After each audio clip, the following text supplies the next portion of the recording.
esto. Y compartir.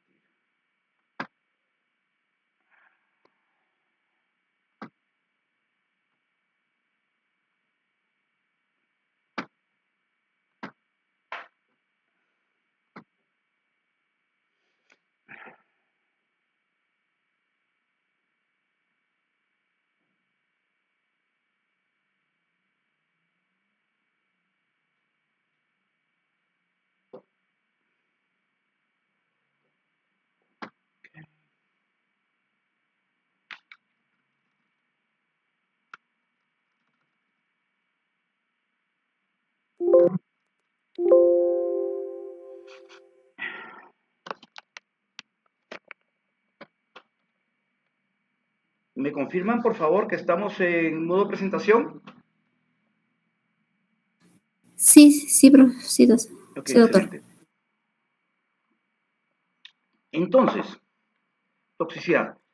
¿Qué es la toxicidad por opioides? Es una situación, por cierto, muy seria, que tiene, bueno, una serie de manifestaciones clínicas y grado de severidad, ¿no? Dependiendo también del tipo de toxicidad que tengamos. Podemos ir desde las náuseas, los vómitos, la constipación, que son, bueno, síntomas relativamente leves y manejables, hasta la temidísima depresión respiratoria, ¿no? En los cuales los tratamientos, bueno, van a variar teniendo un factor común en todos, que en todos nos vamos a plantear la reducción y o rotación de opioides. Y muy rara vez la suspensión, excepto obviamente en la depresión respiratoria, donde el tema del riesgo vital es clarísimo.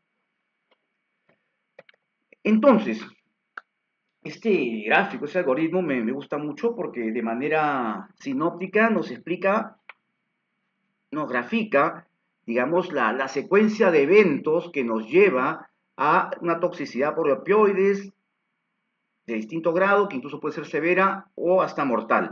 Entonces, tenemos, no sé si el cursor, tenemos un paciente con enfermedad terminal, aquí arriba. Ok, este paciente experimenta dolor, empezamos a titular opioides. Ahora, este paciente, dependiendo de su grado de severidad, puede tener una serie de factores que pueden agravar esto. Puede efectivamente ser un paciente ya hipotenso, con una perfusión renal disminuida, con una función hepática disminuida, que va a hacer que inevitablemente el opioide o sus metabolitos se vayan acumulando. Ahora, esto a su vez se puede ver reforzado, como les comento, acá sigan el cursor, por deshidratación, función renal disminuida, esto puede causar hipotensión, hipercalcemia, y esto a su vez redunda en una mayor acumulación de opioides. Pacientes que por el opioide mismo pueden tener náuseas, vómitos, disfagia, lentecimiento del tránsito, incluso pseudoclusión intestinal. Esto disminuye la ingesta de líquidos. Vamos nuevamente hacia la deshidratación, perfusión renal disminuida, acumulación del opioide, ¿no? A su vez, esta acumulación nos puede llevar a sedación excesiva, mioclonías, alucinaciones e incluso la hiperalgesia. Es decir, niveles muy altos de opioides y sus metabolitos en especial pueden interactuar con otro tipo de receptores, los kappa en especial, a los cuales está asociado este fenómeno de hiperalgesia. Y que equivocadamente podemos diagnosticar como, hay más dolor, escalemos y empezamos nosotros mismos a alimentar este bucle, ¿no? Tenemos luego el delirio, etcétera, y finalmente ya el paciente puede entrar en un deterioro el sensorio severo, entrando en coma y fallecer. Entonces, tenemos, digamos, este círculo vicioso, si quieren, donde la titulación de opioides, la acumulación de opioides nos puede generar una serie de fallas sistémicas que van a conllevar a una mayor acumulación de este opioide, perpetuando el círculo. Ahora, estos elementos están asociados directamente al estado del paciente, pero hay otros enemigos silentes ahí que también les he mencionado a la hora, antes, digamos, en las palabras introductorias. Uno bueno, acá ese es el evento central, digamos, la acumulación de los opioides y sus metabolitos, pero tenemos, como les mencioné, las interacciones medicamentosas, que como veremos, hay fármacos que pueden incrementar su concentración sérica por 2, por 3, y esa acumulación puede ser relativamente rápida y brusca, generando lo mismo, acumulación del opioide o de sus metabolitos, por un lado. Ahora, Menos frecuente, pero también importante y digno de mencionar, el abuso y la dependencia, que también nos va a llevar a que el paciente pueda estarse medicando por su cuenta, ¿no? Por el efecto el rewarding, la sensación de euforia que puede causarles, produciendo también cuadros de toxicidad que pueden ser igual de serios y peligrosos. Entonces, eh, digamos que este es el panorama completo de la secuencia de eventos que nos puede llevar a una acumulación de opioides excesiva a nivel sérico y con ello la diversa gama de toxicidades que se pueden observar. Bueno, acá resumiendo, vamos a hablar de cada una de estas cosas. Sintomatología a todo nivel, respiratorio, cardiovascular, digestivo, los receptores MU en especial. Ahora, bueno, esto también lo veremos más adelante. eh, los receptores MU son los principales receptores opioides asociados a toxicidad. No los únicos, por cierto, pero veremos que son los principales y eso explica también los tratamientos que vamos a administrar en algunos casos o las medidas que vamos a tomar. Entonces, respiratorios, bueno, ya la temidísima respiración respiratoria, cardiovasculares, hipotensión, alteraciones eléctricas, el tema digestivo, que todos sabemos, sucede las náuseas, vómitos, hasta el entecimiento, el vaciamiento gástrico, el tránsito gastrointestinal, urinario, retención urinaria también, insuficiencia renal, prurito. El prurito es un fenómeno que si bien no es de riesgo vital, es muy molesto y, y está mediado por mecanismos que van más allá de la histamina y los mecanismos típicamente alergénicos, como veremos. Oftalmológicos, miosis muscular, rigidez muscular, neurológicos, etcétera. Vamos a ver esto con más detalle y también el manejo que las principales guías nos sugieren. Esto es lo que les mencionaba. Si se dan cuenta, la mayor parte de los síntomas asociados a toxicidad, vean acá la columna de la izquierda en sus pantallas, están mayormente o más asociados, miren ustedes los receptores MU, cómo están, el efecto, la influencia de estos receptores es más fuerte que en el resto, en los delta o kappa. ¿Dónde está la hiperalgesia? Bueno, aquí, por ejemplo, se menciona los receptores kappa, la hiperalgesia, que sí es uno de los receptores, los tipos de receptores que están más asociados a este fenómeno.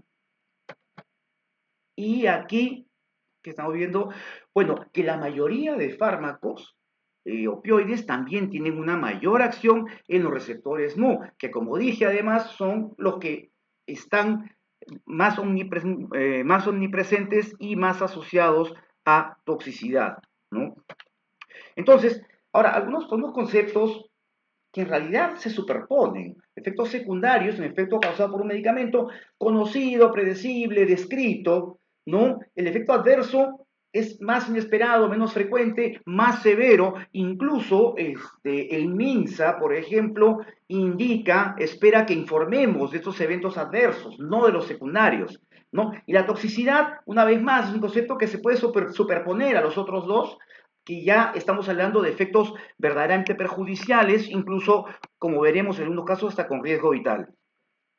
Ahora, todo medicamento, toda sustancia, hasta el agua, puede ser tóxica, es decir, todo es veneno y nada es veneno, todo depende de la dosis, decía Paracelso, un alquimista del medioevo. Entonces, tenemos, pues, ahora hay fármacos que evidentemente tienen un potencial de toxicidad, una ventana terapéutica pequeñísima, de la cual si nos salimos, pues vamos a estar en problemas. Entonces, empecemos un poco por las interacciones farmacológicas. ¿Qué es la interacción? Pues es la modificación que sufre un medicamento ante la presencia simultánea de otro. Puede ser potenciándolo, aumentando su efecto, su concentración, o bien aboliéndola o disminuyendo, ¿no? Llegando pues a potenciar su efecto terapéutico tóxico o por el contrario, reduciéndolo. Ahora, la farmacocinética, vemos cuando un fármaco altera la distribución, la eliminación, la absorción del fármaco B, ¿no? Y por el contrario, el farmacodinámico ya es a nivel del fármaco, cómo actúa bien por la modificación de la respuesta al medicamento, sea por disminución de su concentración o bien por incremento. Esto fundamentalmente, al menos y aquí es en lo que nos vamos a concentrar, por su interacción a nivel de los sistemas metabolizadores, que en el caso de los opioides y en general de la mayoría de fármacos, por no decir todos, son o bien el sistema de glucuronización hepática o bien el sistema citocromo P450, ¿no? Y también, bueno, vamos a ver que algunos fármacos, como la morfina, se metabolizan más por el mecanismo de la glucuronización, mientras que otros opioides están por la vía de citocromo. Entonces, los opioides metabolizados, interacción, reducción, pues ya lo dijimos. Ahora, son dos temas enzimáticos, o bien citocromo P450, o bien la UGT, la uridina difosfato glucosil transferasa. Bien, entonces, en cuanto al primer sistema, el del citocromo P450, pues influye más en metabolismo de la codeína, fentanilo, metadona, oxicodona y oximorfona. Ahora, tengamos cuidado, un detalle, la codeína, ustedes saben que uno de sus metabolitos es morfina, que por lo tanto es metabolizado por el otro sistema, que es el de la UGT. Ahora, la mayoría, estamos hablando de más del 70% de todos los fármacos, la vía citocromo P450 es responsable de su metabolismo. El resto, el otro 20-25%, estamos hablando de la vía UGT, que es un sistema de metabolización también que se encarga del metabolismo, entre otros, hablando específicamente de opioides, morfina, hidromorfona y oximorfona, que lo reduce, lo metaboliza a forma de glucurónidos. Algunos de ellos son metabolitos activos también. Algunas definiciones para empezar a hablar de estos sistemas metabólicos. El sustrato, cualquier medicamento, cualquier droga o sustancia metabolizada por este sistema de citocromo P450. Un inhibidor es aquel que disminuye la actividad de este citocromo, lo cual lleva, la inhibición de la vía metabólica lleva a un incremento de la concentración y el efecto tóxico inclusive del sustrato, ¿no? El inhibidor. Sí. En cuanto al inductor, pues es lo opuesto. Hay medicamentos que pueden inducir más bien esta vía metabólica, haciendo que el metabolismo sea mucho más eficiente y por lo tanto el efecto del medicamento o del sustrato, en este caso, es reducido. Entonces, gráficamente vamos a ver algunos casos. Por ejemplo, vamos al cursor. La morfina. La morfina puede disminuir el tránsito, el vaciamiento gástrico, el tránsito gastrointestinal, pues puede causar distintas interacciones. Vamos a hablar acá tanto de el efecto de la morfina sobre algunos fármacos como el efecto de ciertos fármacos sobre la morfina. En este caso, la morfina vendría a ser, no estamos hablando todavía de las vías metabólicas del citocromo P450, aquí estamos todavía a nivel de absorción. Entonces tenemos que la morfina, al enlentecer el tránsito gastrointestinal, disminuir el vaciamiento gástrico, puede acabar influyendo, por ejemplo, en la absorción de algunos inhibidores, de algunos anticoagulantes, eh, de los inhibidores, anticoagulantes de los inhibidores P2 y 12, ¿no? Disminuye su función, probablemente incrementando el riesgo de trombosis, etcétera, o por el contrario, tenemos dosis, titulando dosis, estamos viendo que el medicamento, con una dosis X, tenemos una concentración sérica de Y. Si reducimos la dosis de opioide, pues la concentración sérica del mismo medicamento a la misma dosis puede incrementarse notablemente, causando por el contrario cuadros hemorrágicos. Lo opuesto, este mismo fenómeno, es decir, el lentecimiento del tránsito gastrointestinal, y que en el caso de estos inhibidores, de estas moléculas plaquetarias, disminuye su función. En el caso de la gabapentina, paradójicamente, este mismo lentecimiento potencia su absorción. Y de hecho, está demostrado que, y esto lo vimos cuando hablamos de dolor oncológico, la gabapentina en conjunción con la morfina incrementa su efecto analgésico notablemente, ayudándonos a no escalar tan rápido, a no manejar dosis tan altas que tienen pues todos estos riesgos potenciales de toxicidad, ¿no? Ahora, La metoclopramida, por ejemplo, al incrementar el peristaltismo, el movimiento, el tránsito gastrointestinal, por el contrario, ayuda a la absorción de la morfina en caso de que esta sea administrada de manera oral. Eso también está documentado, los niveles séricos de morfina sola, de morfina con metoclopramida, son notablemente diferentes.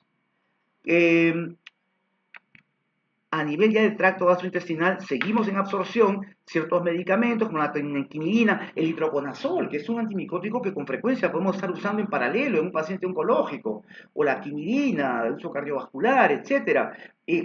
Puede inhibir cierta proteína, la glucoproteína P, que es una proteína que, a ver, no ayuda a la absorción, por el contrario, ayuda a eliminar a las sustancias absorbidas, de manera que sus niveles séricos no se disparen tan bruscamente. Es un mecanismo que tiene el cuerpo para regular la absorción de ciertas sustancias. Cuando esta glucoproteína P se ve disminuida, ojo, esta X significa inhibición, pues puede potenciar, elevar bruscamente los niveles de morfina oral absorbidos. Lo mismo que la metadona o el fentanilo, que acá creo que no tenemos oral, pero bueno, algún día lo tendremos. La rifampicina, por el contrario, que es un antibiótico que también se puede usar con relativa frecuencia, ha recobrado vigencia este medicamento. Bueno, hay una serie de medicamentos que ya no se les hacía mucho caso, la gentamicina también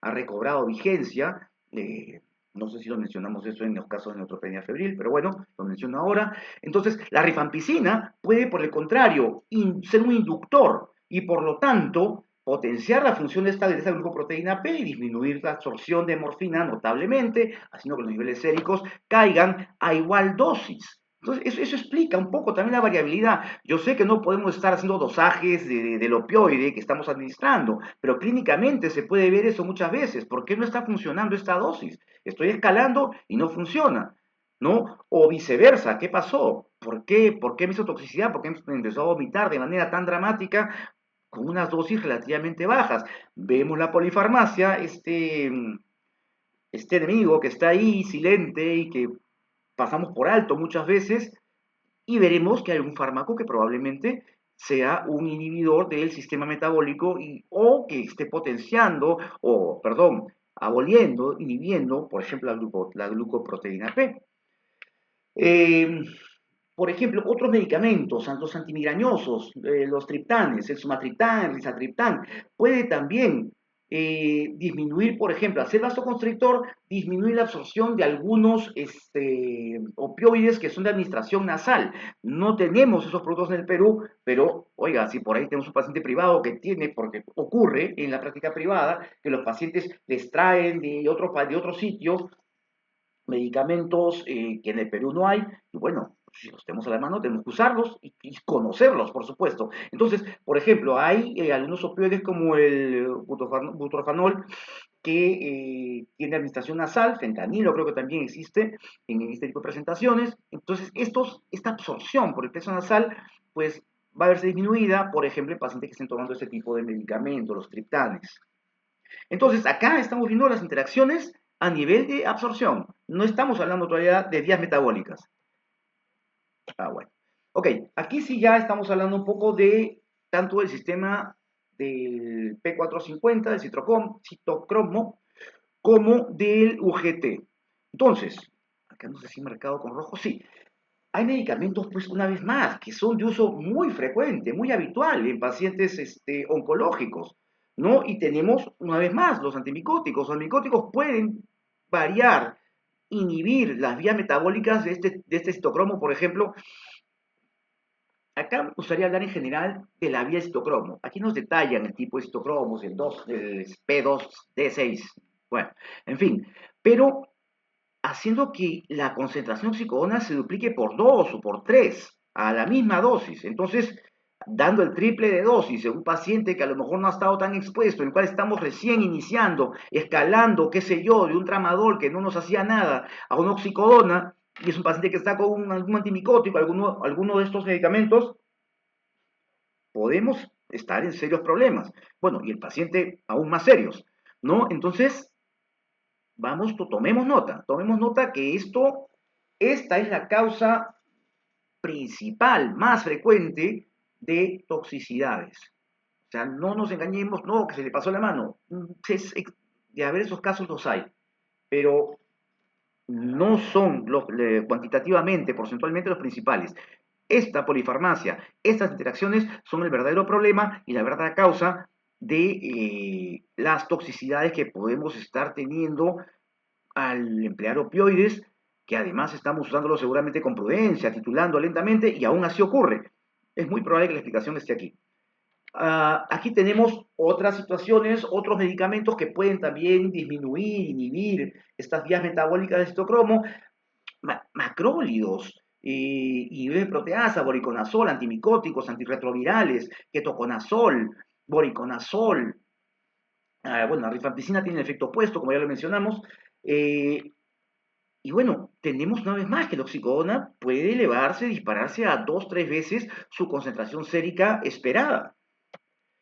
Con la buprenorfina pasa lo mismo, los antimicóticos pueden elevar los niveles séricos de la buprenorfina, inhibidores de proteasa, antimicóticos, que son antirretrovirales, bueno, antimicóticos como ya mencionamos. Incluso, acá no lo he subrayado, pero debía haberlo hecho. Dice grapefruit juice, el jugo de toronja, podría también generar un efecto inhibitorio en ciertas vías metabólicas asociadas al metabolismo de opioides y nos disparan los niveles séricos de estos, con las consecuentes toxicidades. Aquí, bueno, la clopidina, ojo, la rifampicina ya lo mencionamos, puede potenciar esta vía metabólica, inducirla, son inductores, y podrían hacer pues que los niveles séricos de ciertos medicamentos analgésicos se desplomen. Lo que decíamos de la glucoronización, tenemos, bueno, acá tenemos medicamentos con amantadina, que bueno, se usa para el Parkinson, es cierto, puede ser que tenemos un paciente que esté usando estos medicamentos, y la morfina también se nos podría disparar. Ahora, tengamos cuidado, no estoy diciendo que este sea el único medicamento, el único mecanismo por el cual se disparan los niveles de opioides a niveles tóxicos. Ya hablamos de este flujograma en el cual el estado del paciente, su función renal, hepática, su estado de hidratación, de perfusión renal, todo eso evidentemente esa es la otra gran explicación de cómo se disparan los niveles de opioides. O ambas, puede ser una combinación de ambas, por cierto. Wow. Esto de acá simplemente para ver los sustratos, es decir, la sustancia que es metabolizada por estas vías metabólicas y qué fármacos inhiben estas vías metabólicas causando niveles elevados del sustrato y que inhiben o que inducen la vía metabólica disminuyendo el nivel del sustrato y su efecto. ¿No? Esto revisen ustedes ya con más detalle, que nos quedamos aquí y nos quedamos toda la noche. Lo mismo, ¿no? Las vías principales de metabolización de los respectivos fármacos. Lo que les decía, la codeína, por ejemplo, es desmetilada efectivamente por la vía del citocromo, pero sus metabolitos activos, entre ellos la morfina, es metabolizada por glucoronización. Y acá tenemos otros medicamentos, fentanil, hidrocodona, hidromorfona, que no las tenemos en el Perú, metadona sí, morfina sí, oxicodona sí, oximorfona no. Pero igual, aquí nos describen pues la vía de metabolismo, metabolización de estos fármacos y sus metabolitos, algunos activos, otros no. Entonces, ya entrando a la clínica, ¿no? Ok, ante estas situaciones, pues, ¿qué hacemos? Bueno, hablemos de las más frecuentes, algunas muy serias. La constipación es un cuadro, en su inicio podría ser leve, pero si es persistente nos puede llevar también a situaciones serias, problemas, digamos, para alimentar al paciente, incluso nos puede generar problemas bacterianos, oclusiones, etcétera. O sea, podría llevarnos a cuadros muy complicados si no manejamos esto adecuadamente y precozmente. De hecho, se recomienda al menos en la práctica, hay un adagio, no sé dónde lo he escuchado, pero a mí se me ha quedado. La mano que da el laxante, la mano que da el opioide tiene que dar el laxante y antiemético. O sea, no es que esperemos a que se presente. No vamos a dar el laxante inmediatamente, pero dejarlo ya condicional. Su hábito evacuatorio es de una vez al día, de una vez cada 2 días, pues si vemos que ese hábito se altera, iniciarlo. En pacientes, me refiero a pacientes domiciliarios, en los cuales probablemente el seguimiento no sea tan frecuente, tan seguido como quisiéramos, pues se puede dejar la indicación de iniciar condicionalmente el laxante. En cuanto al antiemético, podría iniciarse en paralelo con el opioide. Yo lo hago, ¿no? Acá la literatura no dice que deba darse profilácticamente junto con, pero la verdad que la práctica diaria dice eso y una vez más les digo, siempre lo he hecho y nos hemos evitado, tanto el paciente como yo, eh, situaciones que son evitables, evidentemente, si la enfermedad de fondo es muy seria, muy avanzada, especialmente si ocluye o comprime algún segmento del tracto gastrointestinal, pues no va a ser mucho, pero algo hará igual, ¿no? Entonces, en cuanto a la constipación, pues un síndrome caracterizado por la disminución del número de posiciones, esfuerzo o dificultad para expulsar las heces. Número de posiciones menor de 3 a la semana, esfuerzo excesivo, heces duras, hay una escala, el Bristol, revísenla, que creo que no la he puesto acá y estaba con la idea de ponerla, pero bueno, la pueden encontrar fácilmente. Sensación de aire evacuado de forma incompleta, ¿no? Esta especie de tenesmo, de sensación de querer seguir defecando, probablemente la ampolla rectal esté ocupada por heces, unas heces duras, un fecaloma. Necesidad de ayuda para hacer posición en pacientes especialmente muy postrados, caquéticos, muy débiles, en los cuales no tienen fuerza para evacuar, especialmente si las heces son duras o secas, pues necesitan ayuda para completar la defecación. Efecto secundario más común debe ser previsto, monitorizado, tratado. Una vez más, podrían, pero dejar el laxante incluso de inicio, pero podrían dejarlo condicional a, digamos, una frecuencia fecatoria menor de tantas deposiciones en un día, 2 días, etcétera, dependiendo, además, dependiendo también del hábito defecatorio del paciente, ¿no? O sea, para un paciente defecar cada 2 días puede ser normal, para otro no. Entonces, tenemos también que nuestros límites para condicionar el inicio de un laxante tienen que variar según el hábito defecatorio de cada paciente. Mm, ah, hay el fenómeno de tolerabilidad casi todos los efectos adversos. eh, Vamos a ver que hay cierta tolerabilidad, que no es lo mismo que tolerancia. La tolerancia es un efecto no deseado. ¿Por qué? La tolerancia es resistencia al efecto analgésico, es decir, requerimos cada vez más dosis para el mismo efecto. La tolerabilidad, estamos hablando de síntomas. Entonces el paciente incrementa su tolerabilidad, es decir, la frecuencia de presentar síntomas asociados al fármaco, toxicidades o efectos adversos secundarios, va a disminuir con el tiempo. Sin embargo, con el estreñimiento eso no se cumple. La tolerabilidad no va a incrementarse en el tiempo con respecto al estreñimiento. Entonces tenemos que mantener, una vez que se instaura este cuadro de estreñimiento, pues el laxante va a ser un acompañante casi continuo. Ajá. Bueno, esta guía es del 2019, pero no ha cambiado mucho hasta la fecha. Vamos a ver acá, ajá. Eh, una vez más, el estreñimiento tiene que ser anticipado. Eh, Como les mencioné, los efectos adversos de los opioides generalmente mejoran a lo largo del tiempo, excepto la constipación.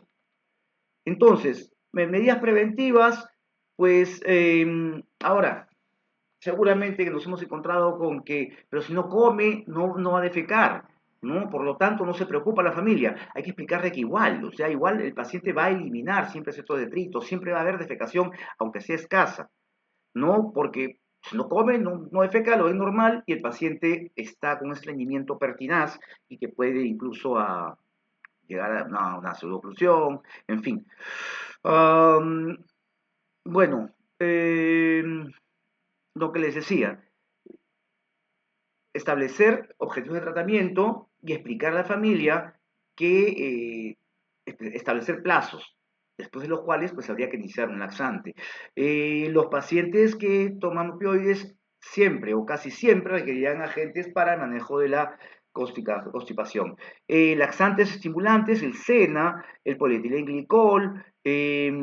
Ahora, incrementar la dosis laxante cuando se incrementa la dosis de los opioides. A ver, está escrito, pero no podemos, a ver, si estamos escalando continuamente el opioide, no podemos escalar continuamente el laxante. Yo creo que el laxante, si está funcionando, pues mantener la dosis aun cuando escalemos. Y si vemos que ya el estreñimiento persiste, pues entonces podemos escalar dosis o podemos también usar un segundo laxante, ¿no? Por ejemplo, con polietilenglicol, qué sé yo, con bisacodilo, para que sea un osmótico, con un estimulante, etcétera. Entonces, y siempre, toxicidad. Hay otro tema. Apenas hay un cuadro, pase lo que pase, el primer culpable, el primero que agarran es al opioide. No necesariamente nuestro cuadro, el cuadro que estamos observando, que sospechamos toxicidad, tiene que ser el opioide. Una vez más, la polifarmacia. Hay muchos fármacos que podrían estar causando este problema. Eh, en fin, factores de la enfermedad, factores metabólicos. No asumamos automáticamente que es el opioide. Entonces tenemos que evaluar otros elementos que podrían estar causando esta situación. Falla autonómica, desórdenes metabólicos, la hipercalcemia, la uremia, problemas neurológicos, la inmovilización prolongada puede causar cuadros de estreñimiento marcadísimos. La deshidratación, la poca ingesta de agua, ¿no? Hace pues que las pocas heces que se formen sean duras, secas, sumado eso a la postración, sumado eso al opioide que lentece el tránsito, pues tenemos la tormenta perfecta. Tratamiento, bueno, ya lo mencionamos, hidratación, estatus de movilidad, frutas, vegetales, si tiene obviamente la vía oral todavía operativa. Privacidad contra la defecación. Creo que eso lo hablamos en primer semestre al hablar del paciente oncológico y su entorno domiciliario versus el hospitalario. Han habido casos en los cuales el paciente hacía encompresa y retenía la defecación por vergüenza. Estaba en una habitación de hospital con otros 3, 4 pacientes, separados simplemente de un biombo, por un biombo, en el mejor de los casos, con familiares, rodeado de otros familiares, agentes, digamos, de los otros pacientes, pues, ¿quién va a poder hacer su defecar así? Entonces, ese solo hecho puede ayudar bastante también, que el paciente tenga pues cierta privacidad para hacer estas cosas tan personales, tan privadas. Tratamiento, bueno, ya lo mencionamos, polietilenglicol, lactulosa, la omnipresente lactulosa, eh, y ayudado a esto también el bisacodilo, no está aquí, pero también bisacodilo es una buena opción. Eh, Ahora, podríamos también efectuar un examen digital rectal para descartar impactación fecal. Tengamos cuidado porque este procedimiento está contraindicado en ciertas situaciones. Un paciente neutropénico no podemos hacerle un TR, a un paciente con una coagulopatía no podemos hacerle un TR que esté con una proctitis, una inflamación, una infección en ese tracto, el tubo digestivo, no podemos hacerle una proctitis. Eh, bueno, si no tenemos esas situaciones, pues podemos plantearnos desimpactar al paciente manualmente, ¿no? Con enemas, aceite mineral de baja presión. Ahora, podríamos darle un rescate, o sea, si no está, a ver, si tenemos dosis horarias, podríamos esperar, digamos, a la hora de la dosis horaria que le toque, pues esperar unos 10 minutos y hacer el procedimiento, donde el nivel sérico del opioide va a estar un poco más alto y el dolor va a ser menor, ¿no? O darle un pequeño rescatito, pues en ese momento, antes del procedimiento, ¿no? Eh, Ahora, si no hay impactación fecal, la obstrucción puede ser más alta. Ahora, podríamos, dependiendo del paciente, su estado general, su pronóstico, etcétera, podríamos plantearnos pruebas diagnósticas mayores que incluyen imágenes, enemas, etcétera. Bueno, ya les mencioné las contraindicaciones de TR, neutropenia, trombocitopenia, coagulopatías, colitis, ¿no? Tengamos mucho cuidado en esos casos. Ahora, obviamente habrá que rotar opioides en algunos casos, hay algunos que tienen un mayor potencial de estreñir que otros, y la buprenorfina, que se describe como uno de los que menos constipación puede causar, esto es relativo, podríamos simplemente rotar de opioides y obviamente, al, a ver, la tolerancia, no hay tolerancia cruzada completa. Entonces, podemos usar dosis menores, pasar un opioide A a un opioide B y empezar con dosis menores. Eso seguramente ya lo han visto con el doctor Rúa al hablar de rotación. Entonces, no les estoy diciendo nada nuevo. Eh, bueno, y rotar, pues, a medicamentos con menos potencial constipante e incluso con igual con potencial constipante, como les digo, cuando pasan del opioide A al opioide B, van a bajar la dosis porque la tolerancia cruzada no es completa. El tapentadol es un medicamento muy interesante. Hemos hablado de este medicamento en la clase anterior, a la anterior, cuando hablamos de dolor oncológico. Este, ¿Por qué? Porque tiene efectivamente ese agonista MU, pero también tiene esta otra inhibición de la recaptación de la norepinefrina, que también, como hemos visto, funciona, tiene una función analgésica al activar un sistema regulador descendente. ¿Se acuerdan de la clase antepasada? Pues bien, entonces el tapentadol es una buena opción. Y técnicamente no estamos desescalando porque es un opioide fuerte, que simplemente tiene doble función. Entonces, podría ser una opción. Interesante, por cierto. Entonces, en casos, en general, para la constipación y estreñimiento, en teoría podríamos, en casos muy extremos, usar antagonistas, pero el problema del antagonista es que nos va a bloquear no solo el efecto adverso tóxico, sino el efecto central analgésico, ¿no? Hasta con un cuadro de abstinencia, etcétera. Entonces, ahí yo creo que la medicina probablemente sea peor que la enfermedad, pero existen otros opioides que no atraviesan por su tamaño molecular la barrera hematoencefálica. Estos son la metilnaltrexona o la Dimopan, creo que está en la siguiente, sí, ¿está? Que no revierten la analgesia, ¿no? Y tenemos acá las dosis, 8 miligramos, eh, para pacientes en ese rango de peso, hasta 60 kilos, y 12 aquellos que estén de 60 a 115, 114. Los que estén fuera de ese rango, tenemos 0.5 miligramos por kilogramo, y la dosis es de 24 a 48 horas. El efecto es bastante rápido. En las siguientes 3-4 horas podemos ver, incluso antes, podemos ver que el efecto, digamos, de constipación asociado al opioide revierte, ¿no? Ok, otra situación, y también muy complicada, muy molesta, y que nos puede obligar incluso bueno, el tratamiento de opioides no lo podemos suspender, tenemos que rotarlo, disminuir, etcétera, pero hay casos en los cuales el paciente tiene las náuseas o las mesis asociadas a tratamientos de quimioterapia, por ejemplo, pues en ese caso nos obliga a suspender tratamientos, lo cual es muy deleterio para el paciente, ¿no? Entonces, pero hablando de las toxicidades por opioides, de este cuadro por opioides, causa náusea por una serie de mecanismos. Todos al final, a nivel de raquídeo, el centro del vómito, es la zona gatillo del vómito, digamos, va a ser la vía final que va a generar, digamos, el reflejo, ¿no? Apertura del cardias, cierre del piro, la constricción de la prensa abdominal y el reflejo que conocemos como vómito. Pero los mecanismos, con la vía final es una sola, pero los mecanismos aferentes que llegan a esa zona gatillo quimioreceptora son varios. Entonces, en niveles centrales, ¿no? Por ejemplo, el vértigo asociado también al tratamiento opioide, hasta a nivel periférico, la éstasis, este enlentecimiento del tránsito gastrointestinal puede generar estímulos aferentes que van a disparar esta zona gatillo quimioreceptora y generar este reflejo llamado vómito. Entonces, bueno, a nivel periférico, gastroparesia, estreñimiento, la zona quimioreceptora, y aquí, ok, este gráfico es más, explica mejor el tema.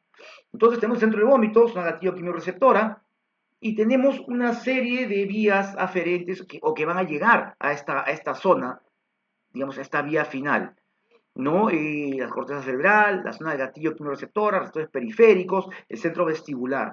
Entonces, tenemos, por ejemplo, los métodos anticipatorios. Eso está más asociado a pacientes que están recibiendo quimioterapia activa, en los cuales el efecto emético de la quimioterapia es tan fuerte, es traumático y genera una especie de reflejo condicionado, ante el cual la sola presencia, el solo olor de la sala de hospitalización de día, donde reciben la quimioterapia, es suficiente para gatillar el reflejo. Es un reflejo condicionado más, en realidad. O sea, esto tiene una explicación.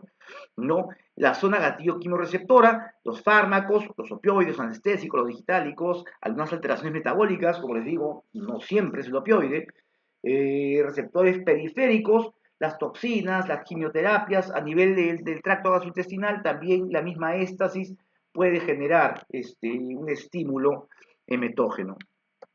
Entonces, manejo farmacológico, seguramente muchos de estos ya están familiarizados, metoclopramida, 10 a 15 miligramos subcutánea cada 6 horas, oral o subcutánea, o endovenosa si tenemos la vía disponible, ¿por qué no? Tengamos cuidado con los efectos extrapiramidales de la metoclopramida en especial. Aldoperidol, misma consideración, también funciona bastante bien, la clorperacina, los cetrones, inhibidores de la serotonina, funcionan bastante bien. Inicialmente se indicaban solo para emesis asociadas a quimioterapia, pero, perdón, eso ha cambiado, ¿no? Y son una herramienta muy útil en el manejo de estas situaciones. La olanzapina va bastante bien y no tenemos los efectos extra de riesgo, efectos extrapiramidales que sí tenemos con la metoclopramida. Considerar corticoides, el mecanismo exacto antiemetógeno, pues más allá del efecto antiedema que podría generar que una neoplasia cerebral podría generar y por lo tanto aliviando un poco la presión intracraneal al disminuir el edema cerebral, que podría ser mecanismo antiemetógeno en ese caso, más allá de eso no está muy claro cómo funciona los corticoides. Y bueno, una vez más, habrá que rotar opioides alguna vez, ya una vez más, opioide A, opioide B, el opioide B puede ser una dosis menor, pues la tolerancia, una vez más, completa nunca es nunca es completa. La tolerancia cruzada nunca es completa. Entonces, para el tratamiento, tenemos el mismo gráfico, la corteza cerebral, las zonas de las cuales puede llegar este estímulo. Tenemos, como ya mencionamos, la metoclopramida, que actúa sobre esta zona gatillo-receptora, antidopaminérgico, antiserotoninérgico, los antiserotonina,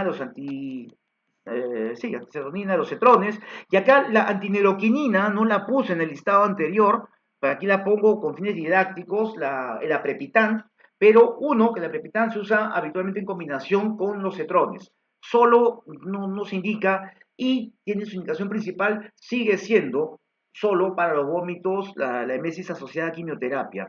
Las guías no lo mencionan como una opción de tratamiento asociado solo a opioides, ¿no? A diferencia de los cetrones, que inicialmente sí tenían esa restricción, pero luego se dieron cuenta que no, que sí funcionan. No solo en emesis asociadas a quimioterapia. Entonces, otra situación ya más seria, la neurotoxicidad. Son un conjunto de síntomas neuropsiquiátricos, sedación, deterioro cognitivo, delirio, mioclonías, incluso convulsiones, ¿no? Y la hiperalgesia, ¿no? Entonces, a ver, en algunos casos podremos confundir estos cuadros con situaciones de fondo del paciente. ¿Por qué un paciente postrado no podía hacer delirio? ¿Por qué un paciente postrado con tratamiento opioide no podía seguir teniendo dolor? ¿No? Uno piensa, ok, si sigue con dolores, pues escalemos, ¿no? Y estábamos frente a una hiperalgesia asociada a opioides. Es pues a veces indistinguible. Entonces, debemos nosotros, por descarte, considerar siempre una posibilidad diagnóstica y buscar la posibilidad. Entonces, factores de riesgo, opioides de altas dosis, por cierto, o sea, ocurre, pero les digo, los mecanismos fisiopatológicos que ya conocen, la secuencia de eventos que nos puede llevar a una, a una concentración elevada de opioides, va más allá de únicamente la posibilidad de haber titulado mal, escalado muy rápido, etcétera. Ahora, periodos largos de tratamiento con opioides, pues sí, porque esto nos puede llevar efectivamente a el tránsito gastrointestinal, excesiva absorción, um, en fin, eh, delirio, infecciones, la polifarmacia ya la mencionamos, la senilidad, la caquexia, que como dijimos, o sea, ya esto hay un volumen circulante menor, una perfusión renal menor, una depuración renal menor, una depuración hepática menor. Entonces, todo esto ya lo hablamos y podrían ser factores claramente de riesgo. Entonces, en cuanto a la sedación, pues tenemos también que diferenciar, una vez más, si no es propia de la enfermedad, no es simplemente una fatiga asociada a la enfermedad misma, ver otros fármacos, la polifarmacia y la polifarmacia, ¿no? Y cuadros metabólicos que también puedan estarnos llevando a esta situación, la simple deshidratación asociada a la caquexia, al pobre aporte oral, ¿no? Tratamientos estimulantes, cafeína, metilfeinato, dextroanfetamina, modafinilo, pero a ver, de lo que yo he visto, rara vez, sí he visto que lo usan alguna vez, en España, acá en Lima, bueno, en Lima, cuando trabajaba por allá en Lima, pues no he visto que lo usen. Lo que hacen es simplemente reducir opioides o incluso rotarlos, ¿no? O, a ver, hubo un caso que yo recuerdo mucho en el cual teníamos en casa una paciente sedada y una paciente que estaba con una bomba de infusión continua, ¿no? Y, ¿cuál era la historia? Bueno, llegamos nosotros y esta paciente estaba siendo manejada en paralelo por nosotros y por un hospital X, no voy a decir el nombre. Y el resultado que la paciente estaba completamente sedada, incluso la frecuencia respiratoria, que habitualmente la sedación, bueno, la sedación habitualmente, normalmente, va a preceder a la depresión respiratoria, ¿no? Y en este caso notamos que incluso la frecuencia respiratoria, si bien no estaba dentro de un rango, no estaba en menos de 10, de 12 respiraciones por minuto, pero estaba, digamos, en una frecuencia peligrosamente baja. Vemos la historia y resulta que, a ver, la familia había informado al médico tratante del hospital X que le habían puesto como 7 rescates al día encima de la bomba de infusión. Tenía X, póngale, para 15 días, tenía 20 ampollas diluidas en esa bomba de infusión continua, ¿no? Y le dicen al médico tratante, oiga usted, hemos tenido hasta 7 rescates al día. Esta paciente ya estaba haciendo agitación, delirio, probablemente asociada al opioide, pero ellos lo toman como dolor y pum, pum, pum, le ponen un promedio de 5 o 6 rescates al día. Con ese reporte van al médico tratante. El médico tratante recalcula y le pone un 60-70% más de ampollas de morfina dentro del infusor continuo. Y es ahí cuando nos llega la paciente, bueno, llegamos nosotros a la casa de la paciente, veo la historia y horror, ¿no? O sea, lo que hicimos fue cerramos el infusor, se acabó, lo cerramos, que el dolor, que no sé cuánto, rescate. Si se despierta para que tenga por dolor, pues ¿sabe qué? Magnífico, ya se despertó. Entonces, hidratamos, le pusimos ahí una vía para mejorar la perfusión, pero en líneas generales la medida principal fue suspender el opioide y dejarle simplemente rescates. Y estuvimos ahí, monitoreo todos los días, empezamos a ir, pero no, incluso por teléfono estuvimos monitoreando y a las 12 horas máximo a la mañana siguiente ya la paciente estaba despierta, se quejaba un poco de dolor, le pusieron un rescate y eso sí, le dijeron un solo rescate, lo mínimo, y bueno, respondió afortunadamente bastante bien a una medida extrema, porque así nomás no se quitan opioides de golpe, pero en este caso, porque ya era el preludio de la depresión respiratoria, ¿no? Eh, y respondió bastante bien.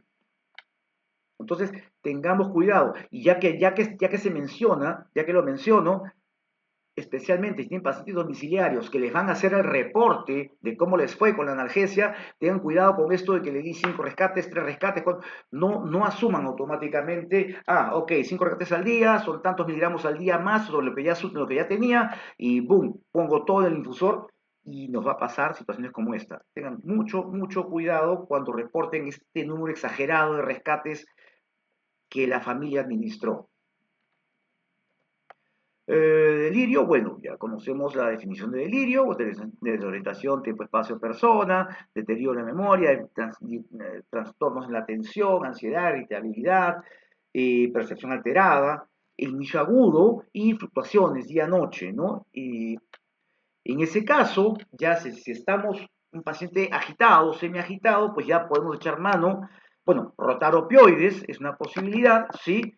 Manejarlo con aloperidol, o la anzapina también va bastante bien, o la risperidona, ¿no? Pero, yo creo que un porcentaje importante, además tenemos también que adaptarnos a nuestra realidad. Lo que más tenemos a la mano es el aloperidol, pues trabajemos con eso, ¿no? Subcutáneo, ojo.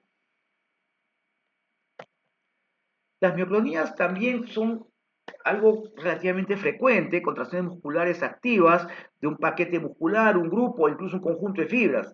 Es algo, no diré patognomónico, pero muy característico, y el grado de sospecha diagnóstica debe ser alto si tenemos esta situación.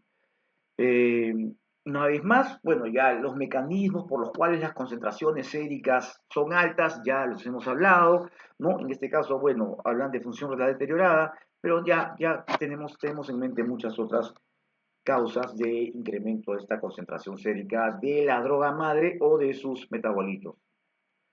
Hiperalgesia, bueno, esto de acá es importante, difícil, es cierto, es difícil de determinar, ¿no? Si es que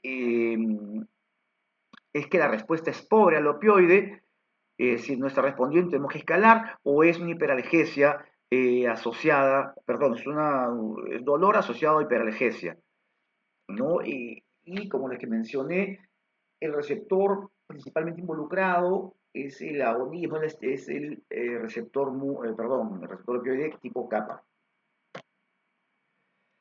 Bueno, en este caso, en general, las NIOS y todas las toxicidades son reversibles eh, corrigiendo los factores, ¿no? No solo el fármaco una vez más, viendo qué otros medicamentos está tomando este paciente, si su perfusión renal es baja, si está hipotenso, pues tomar medidas que mejoren todos estos factores que pueden perpetuar este círculo vicioso. Eh, la rotación o suspensión del opioide, mmm, ya, bueno, hay casos y casos. O sea, si estamos ante una situación de riesgo vital, podemos y debemos suspender el opioide. Obviamente, rotarlo, reducirlo y rotarlo es lo ideal, pero en casos como el que les conté, pues no teníamos esa opción, ¿no? Es un riesgo, es cierto, pero hay situaciones en las cuales hay que tomarlo. Igual el uso de antagonistas, ¿no? Porque en el Perú creo, no estoy seguro, aquí si alguien me dice, la naloxona sí está en el mercado, pero la metilnaltrexona no, el albimopán menos. Entonces, ante situaciones de toxicidades tipo constipación, eh, bueno, la náusea y la emesis, al tener mecanismos centrales, probablemente la metilnaltrexona nos ayude parcialmente, pero los antagonistas tampoco ustedes han visto, casi no los he mencionado, excepto en la depresión respiratoria, donde sí es un must, tenemos que usarlo, ¿no?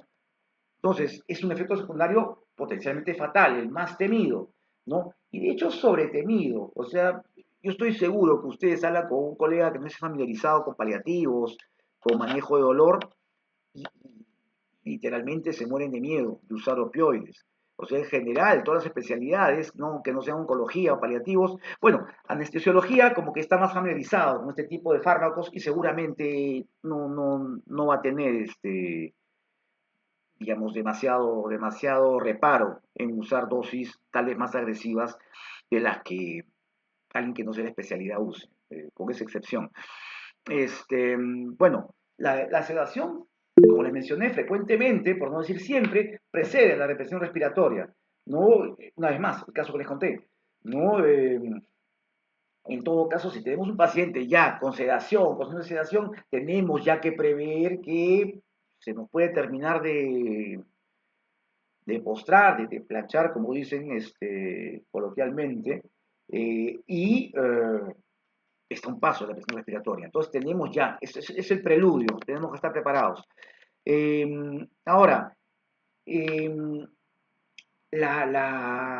este efecto, la tolerabilidad, acá está mal escrito, tolerabilidad, es tolerancia, es el efecto analgésico. Uno crea tolerancia al efecto analgésico y por lo tanto requiere más dosis para el mismo efecto. La tolerabilidad es, digamos, que con el tiempo estos efectos adversos se van atenuando, porque ya uno crea tolerabilidad precisamente. La tolerabilidad a los efectos expresivos se desarrolla en poco tiempo de tratamiento. Por eso en usuarios crónicos de opioides esto no es frecuente. De hecho, eh, estas muertes por opioides, estos depresiones respiratorias bárbaras que fulminan a los pobres pacientes, se dan en usuarios naíves, en usuarios vírgenes. A los gringos les encanta usar opioides como analgesia postoperatoria. Y si ustedes revisan la casuística, verán que un porcentaje importante de estas muertes atribuidas a depresión respiratoria son en estos pacientes postoperados, los cuales usan, yo diría, bueno, necesariamente, no sé, no soy anestesiólogo para decir, o no soy cirujano, pero honestamente hay opciones analgésicas muy buenas que no son opioides de tercer escalón, ¿no? Pero en Estados Unidos les fascina usar opioides de tercer escalón para todo. De hecho, tienen una crisis de salud pública por el tema de los opioides. Seguramente hay una película en Netflix al respecto, no me acuerdo el título, es una miniserie, ¿no? Donde hablan efectivamente de este comercio sórdido con los opioides, ¿no? Y esto pasa, entonces los médicos americanos usan muchísimo. Yo recuerdo, yo estaba, ¿dónde? Estaba en Serum, cuando estaba en Serum, ya estaba trabajando en el norte, en Piura, y llegan unos médicos americanos a hacer labio leporino, a operar labio leporino, y se juntaron muchos niños, lindo todo, y sí, ahí fue, y fallecen dos niños de la noche a la mañana, ¿no? Después de haber sido operados, una operación. Resultado, están manejando la analgesia postoperatoria con opioides y, bueno, fueron muchísimos niños, es cierto, pero dos de ellos tuvieron muy mala suerte y fallecieron, ¿no? Y era por este tema de los opioides postoperatorios. Entonces, el punto aquí es que el usuario crónico muy rara vez, no es por lo menos la mayoría de casos, que hará depresión respiratoria y menos fatal, ¿no? Es en estos pacientes naive que usan naive opioides, vírgenes opioides, que se ven expuestos por X razones, los que les va peor. Tratamiento de presión respiratoria para el opioide, definitivamente. Oxígeno, naloxona. Aquí sí tenemos que usar el efecto central, porque la depresión respiratoria es un efecto tóxico central. ¿No? Ahí están las dosis, 1 mililitro, 4 miligramos por mililitro, se diluye una ampolleta de 1 mililitro, que es esta concentración, en 9 centímetros de solución salina, y se pone 1 a 2 centímetros cúbicos cada 2 minutos, ¿no? Y bueno, según algunas guías, incluso cada 30 segundos, ¿no? Las guías americanas. Bueno, hasta que la frecuencia respiratoria esté por lo menos encima de 10, 12 respiraciones por minuto. El objetivo es una reversión parcial del opioide, no total, esperando que se preserve algún efecto analgésico. Ahora, la vida media del antagonista, en este caso naloxona, es bastante más corta que la del opioide que causó la toxicidad. Por lo tanto, las dosis de naloxona deben repetirse. Tener mucho cuidado con eso. Ahora, si no hay cambios, digamos, después de haber administrado por lo menos 1 miligramo el antagonista, busquemos otras causas. Habitualmente tienen que responder o por lo menos esta frecuencia respiratoria mejorar.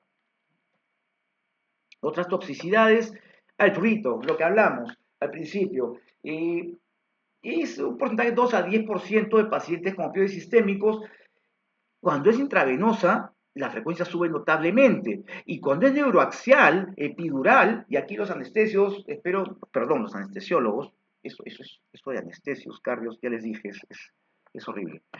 Los anestesiólogos que nos cuenten, por favor, la experiencia, por ejemplo, con la administración de opioides epidurales, neuroaxiales. Ahí la incidencia es bastante alta y muy intensa y no responde al manejo antihistamínico, ¿no? Bueno, ¿qué más? Varios ensayos, varios estudios argumentan que el sistema de receptores MU es el sistema más importante para la aplicación inducida por los opioides. Mm, sistemas receptores opioides muy capa, puede ser parte de la patogenia, varios estudios.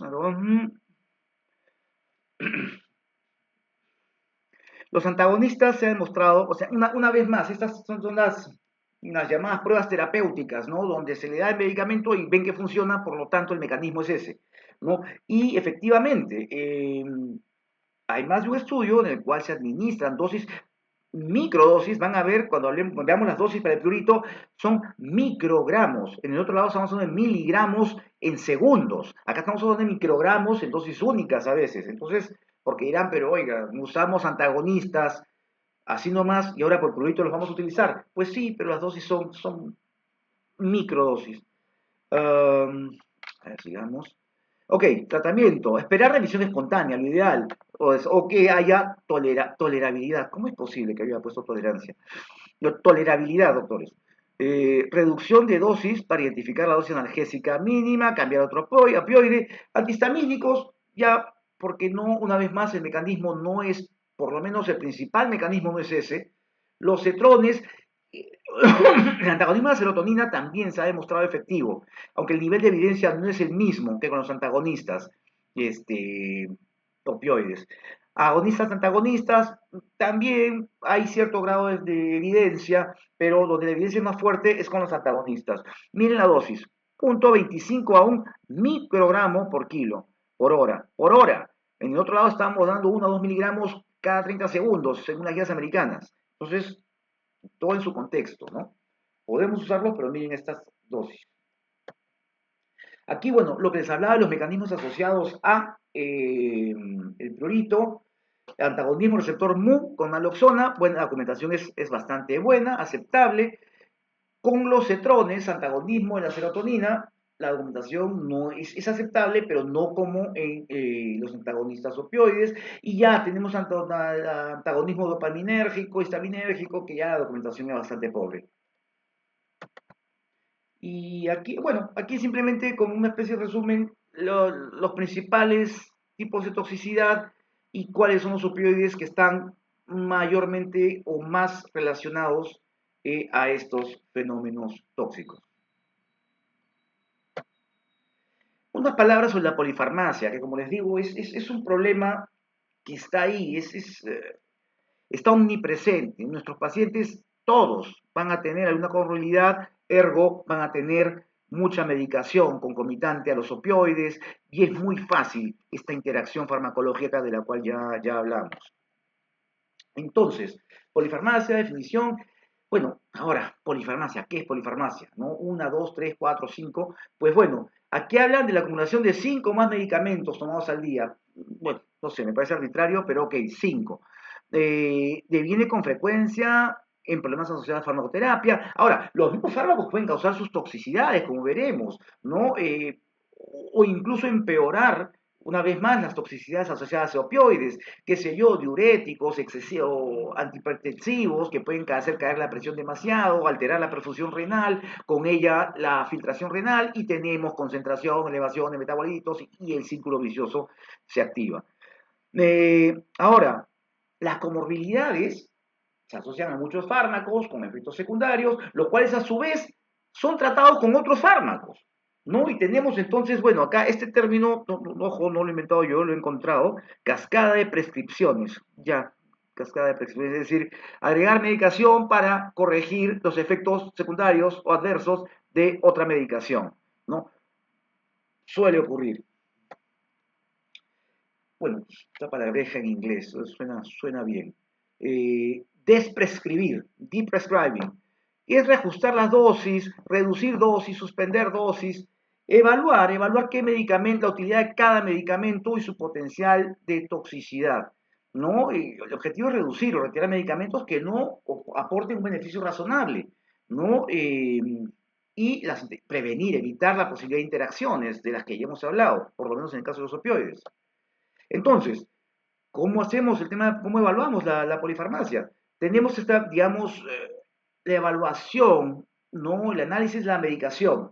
Pues a evaluar las interacciones de droga a droga y droga con la enfermedad, ¿no? Es decir, todas las interacciones medicamentosas que podemos ver, pues evaluemos, evaluar qué terapias sirven y cuáles no, una vez más. O sea, tenemos medicación para tratar los efectos secundarios de otra medicación. Pues esto de ahí, ese binomio podríamos reducirlo o retirarlo, retirando la droga que causa el efecto adverso A, pues nos va a ayudar a retirar el fármaco que fue para tratar ese efecto adverso, ¿no? Identificar terapias de alto riesgo, reconsiderar su utilidad. Hay fármacos que efectivamente no vamos a poder retirar, pues podemos reducirlos, podemos rotarlos, cambiarlos, etcétera. Y tenemos factores asociados al paciente. Entonces, todas las medicaciones son indicadas. Ojo, muchas veces el paciente se automedica, que me dijeron que esto funcionaba, que esto, y uno encuentra, a veces, y ocurre, que los colegas, uno mismo, le está funcionando esto, señora, ya, y lo incluye en la indicación, ¿no? Entonces tenemos que tener mucho cuidado cuando nos sale el paciente, oiga doctor, que estoy tomando esto que es natural y me viene muy bien, y uno comete el error de ponerlo, ¿no? O se encuentra con la indicación ya hecha de alguien más que lo puso. Entonces, evaluar si realmente eso está prescrito o tiene alguna utilidad, ¿no? Evaluar si lo está cumpliendo, por lo mejor ni lo está cumpliendo, entonces, ¿qué hace ahí? ¿No? Ajustarlo. Bueno, es decir, ver, coadyuvar a su mejor eliminación, ¿no? Es decir, si no podemos retirarlo, ver qué factores están desfavoreciendo su metabolismo y eliminación. Estado funcional, déficit. Bueno, una vez más, ver ya acá también costo-beneficio de cada tratamiento, identificar los objetivos de tratamiento y ajustarlos, ¿no? A objetivos consistentes, lógicos. Todo también coordinación, conversación con la familia. Bueno, acá algunas cosas. Por ejemplo, AINES. ¿Qué paciente no está usando algún AINE probablemente en paralelo con la medicación opioide? Pues esto puede afectar en algunos casos la función renal, como bien sabemos, causar hipertensión, falla cardíaca, sangrados, ulceración.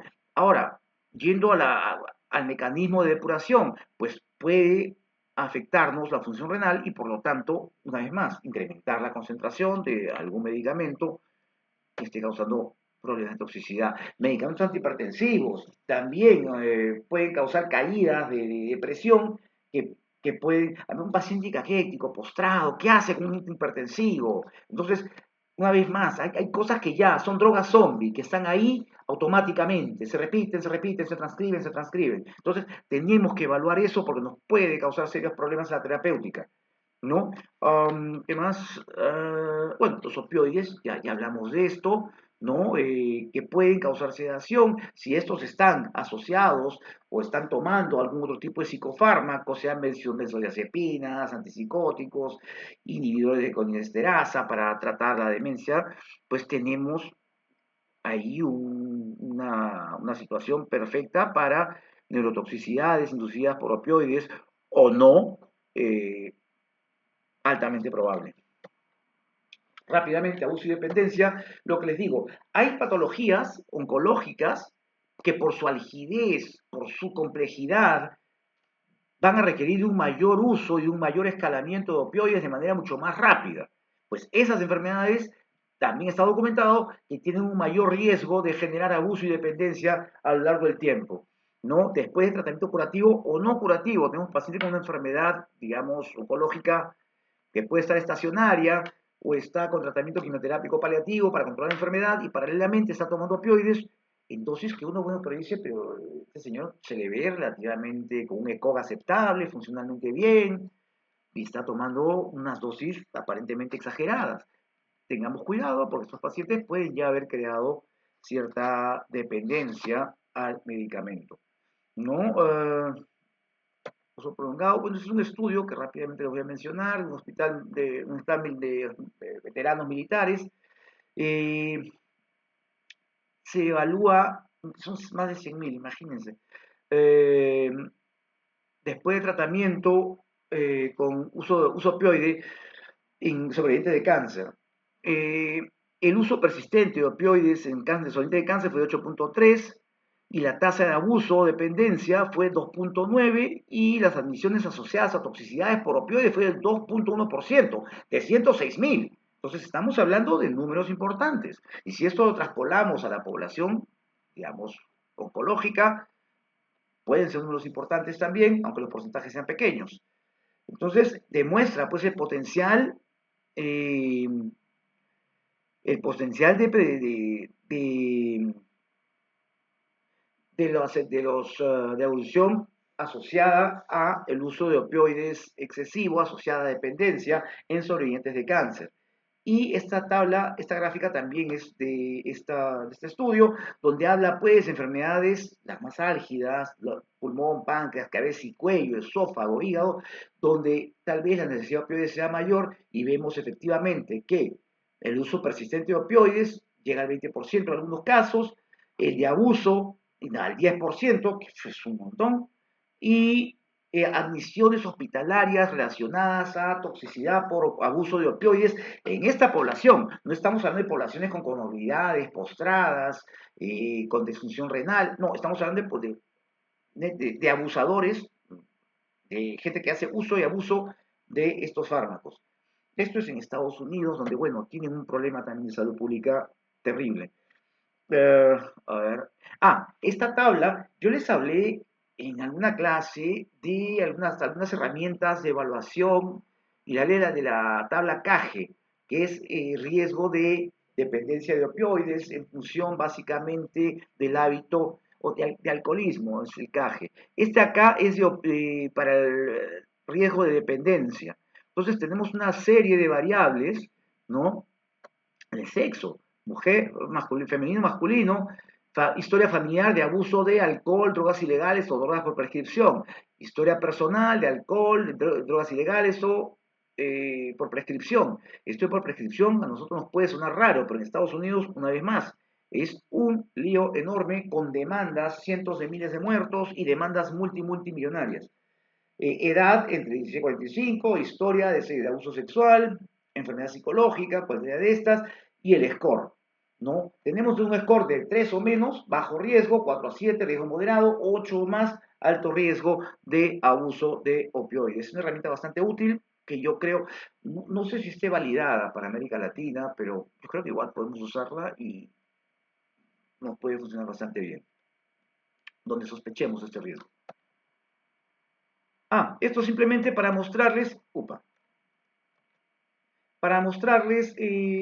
la tasa de consumo médico, con fines analgésicos, de equivalente de morfina per cápita, en este caso en Perú y en América Latina. Esta data es de hace 6 7 años, yo asumo y espero, he buscado una tabla equivalente, no la he encontrado, es una gráfica equivalente, no la he encontrado, por lo tanto siempre uso esta, pero asumo y espero que ya esta cifra se haya mejorado un poco. Acá destaco la de Estados Unidos porque esto es una barbaridad. Esto es 710 miligramos equivalentes de morfina per cápita. Esto es una barbaridad. O sea, son 300 millones en Estados Unidos. O sea, imagínense la cantidad de opioides que se consumen y esto es debido a estas drogas por prescripción que se dan como caramelos. O sea, vean esta serie en Netflix.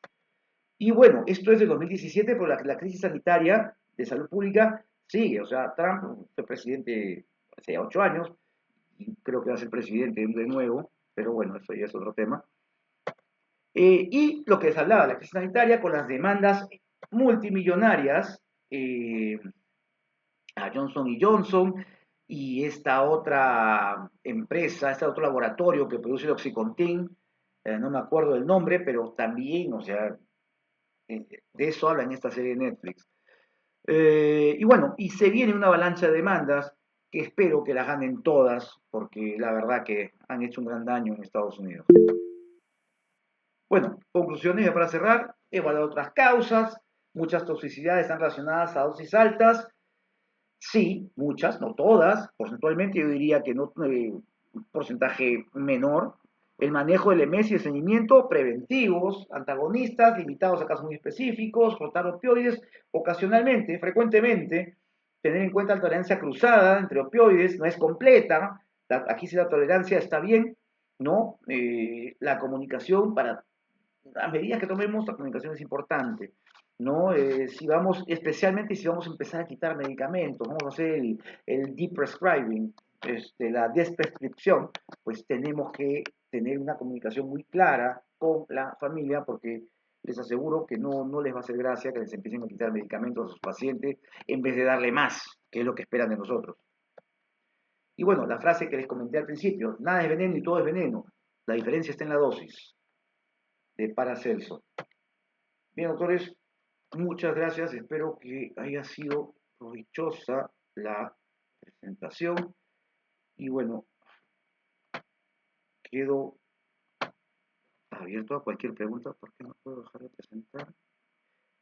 Bueno, no sé, doctores, ¿alguna pregunta, algún comentario? Doctor, ¿a qué hora comenzamos la clase con el doctor Rúa? Todavía, ¿qué hora es? Son las 8:30. No, el doctor Rúa está al pendiente. Estoy coordinando con él, no hay ningún problema. Ah, ya, gracias.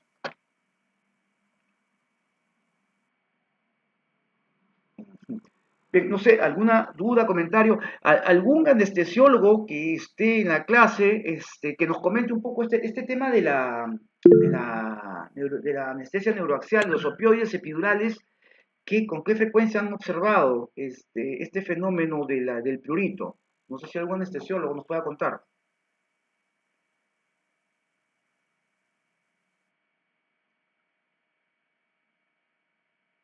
¿No hay anestesiólogo? No quieren contar. No, Doc, sí, ayer justo habían colocado un catéter peridural para manejo de dolor en un paciente oncológico y para el día de hoy reportaron eso, ¿no? Que sí, le calmó el dolor muy bien, porque era opioide con anestésico local, pero el fluido, que el señor se rascaba y todo, le han colocado los medicamentos pues antihistamínicos y como usted dice, solamente estamos esperando que haga tolerancia a ese efecto, ¿no? Hoy día justo van a pasar de visita en la noche, en la guardia, porque el fluido es abundante, ¿no? Ajá. Sí calma el dolor con esa dosis, pero Pero el esperar más prurito, porque ¿calmó hay. algo el prurito? ¿Con los antihistamínicos calmó aunque sea algo? ¿O porque si el mecanismo no va por ahí? No llamaron a anestesia para que vayamos a ver al paciente porque estuviera incómodo. Pero Ya, la mañana que lo visitaron sí tenía bastante prurito. El señor se rascaba todo el cuerpo, pero eso sí. sí, no tenía nada de dolor. Bueno, interesante. Pero bueno, es real, pues eso ocurre con bastante frecuencia. Bueno, ¿alguna otra pregunta, doctores, o algún otro comentario? Sí, doctor. Doctor, ¿qué tal? Buenas noches. Tiene ¿Qué una tal? consulta. De, de las toxicidades que usted ha presentado el día de hoy, ¿alguno de ellos se puede presentar tardíamente, el cual podríamos pasar por alto?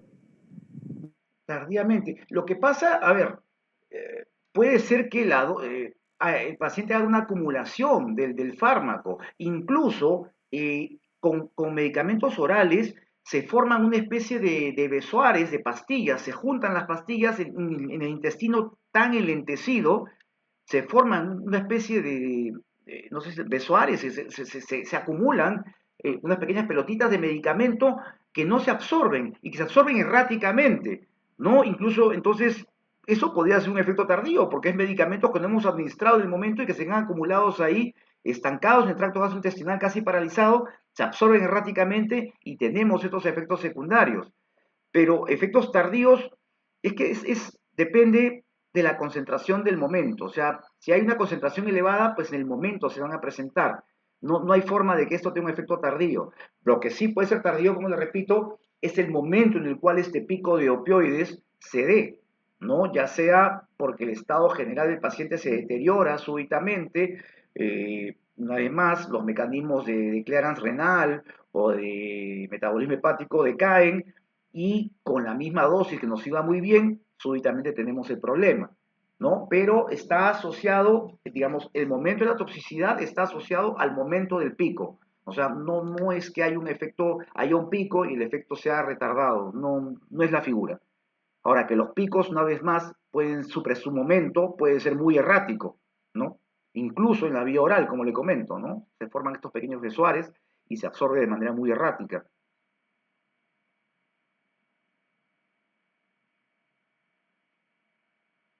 Pero entonces, ¿alguien más? Bueno, entonces, doctores, por favor, el grupo al que le corresponda la presentación, rápidamente, por favor. O sea, bueno, el doctor Rúa ya he coordinado con él, ya presentía que esta clase iba a ser un poco más larga, así que él nos va a esperar un poquito, no mucho. Así que, adelante, doctores, el grupo que le corresponda la presentación.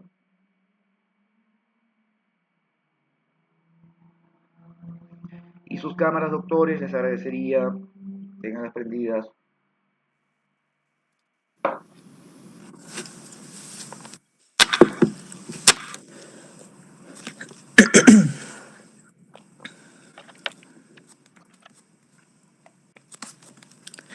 Ya.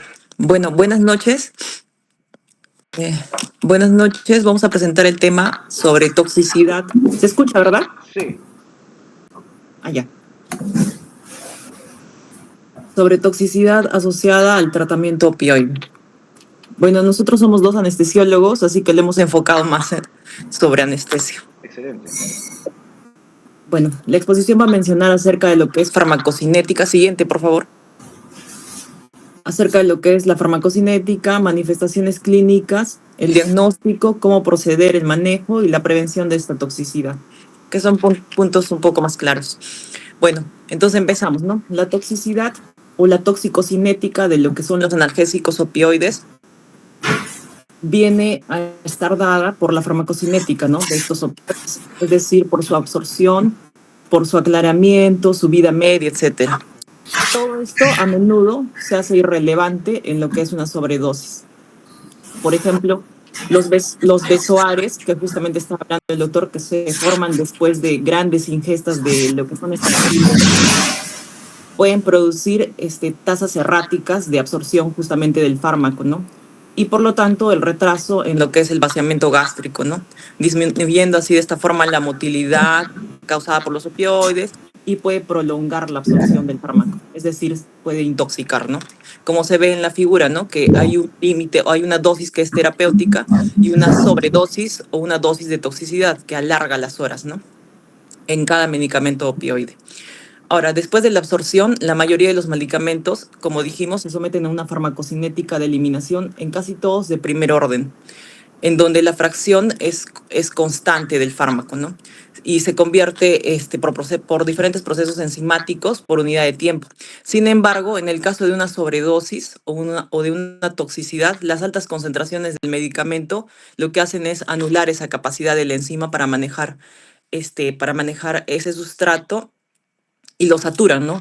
Y eso produce que haya una transición, se podría decir, o que cambie la cinética de primer orden a una cinética de orden cero. Eso es lo que sucede en una toxicidad. ¿Qué es una cinética de orden cero? Una cinética de orden cero ocurre en dos fenómenos de eliminación. El primero es que los pequeños aumentos de la dosis del fármaco pueden llevar a aumentos desproporcionados en las concentraciones plasmáticas. Por lo tanto, esto va a causar la intoxicación. Y lo segundo es que se elimina en una cantidad constante, independiente de su concentración, no como de primer orden, ¿no? que es en forma proporcional. En conjunto, todo esto va a converger y va a producir lo que es la toxicidad, ¿no? Siguiente, por favor. Bueno, las manifestaciones clínicas en la sobredosis. En caso de una toxicidad, el síntoma principal en la intoxicación por opioides es lo que se puede observar es una depresión respiratoria.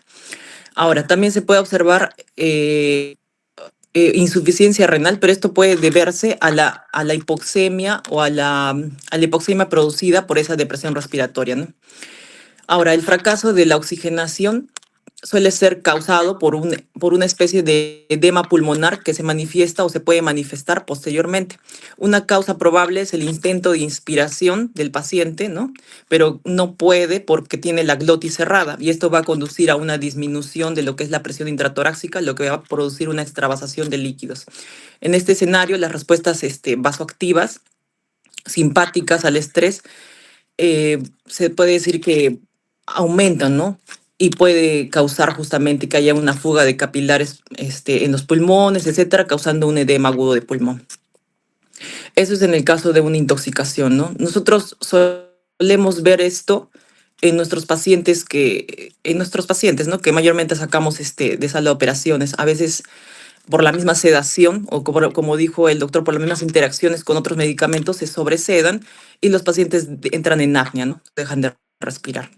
Otro punto, otra manifestación clínica que vemos es la miosis y también pacientes con estupor, ¿no? Que están mayormente inmóviles y por eso tienen grupos musculares que están delimitados por la fascia y a veces esto puede terminar en lo que es un síndrome compartimental, produciendo también de igual forma una insuficiencia renal, mioglobinuria, etc. Cuando hay intoxicación también lo que se puede ver es un poco de hipotermia debido a la exposición, ¿no? En la que se encuentran a veces estos pacientes y a veces también tratan de revertir esa intoxicación sumergiendo a veces al paciente en agua fría, etcétera, ¿no? Eso es en casos aislados que fuera del hospital, ¿no? Por ejemplo. También otro síntoma que se ha asociado son las convulsiones, mayormente con la sobredosis de lo que es el tramadol, que esto sí nos pasa, que es frecuente, y más si son pacientes neurológicos. Pero también puede suceder con propoxifeno o con meperidina. También debemos revisar lesiones hepáticas porque a veces estos opioides vienen mezclados con paracetamol y el paracetamol, como sabemos, se metaboliza por el hígado, ¿no? Entonces, también debemos evaluar eso, ¿no?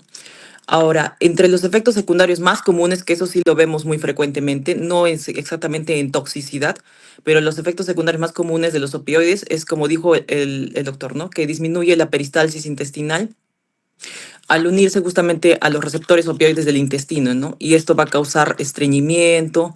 Es por ello que en las indicaciones que se dejan, mayormente siempre dejamos un laxante, ¿no? Que puede ser el polietilenglicol o si no bisacodilo, junto con los opioides, ya sea de receta para manejo del dolor y también las náuseas, ¿no? En las náuseas, de igual forma, se coloca un antiemético y el prurito, que también es otro efecto adverso que es frecuente, pero esto va a disminuir de acuerdo a la medida que se metaboliza el opioide, ¿no? O sea, a medida que pasan las horas, el prurito desaparece, porque justamente no es un prurito que tenga otra causa que no sea el hecho de haber colocado el opioide, ¿no? Pero aún así a veces colocamos antihistamínicos o corticoides y baja, o sea, disminuye en algo la ayuda a la molestia, ¿no? Al paciente. Siguiente, por favor. Bueno, el diagnóstico de la sobredosis, como dijimos, el examen físico es muy importante. La presencia de apnea, en este caso que a veces que suele pasar cuando hay cuando el paciente se seda mucho, ¿no? También miosis, estupor. Cuando veamos esto, pues vamos a considerar que probablemente sea por una sobredosis, ¿no? De analgésicos opioides. Y esto pues puede interferir en los signos vitales del paciente, ¿no? Ahora, al realizar el examen físico, hay que evaluar, como dije, la reactividad y el tamaño de las pupilas, el grado de esfuerzo respiratorio y buscar hallazgos que puedan sugerir tal vez un edema, ¿no? Un edema pulmonar, como lo había mencionado.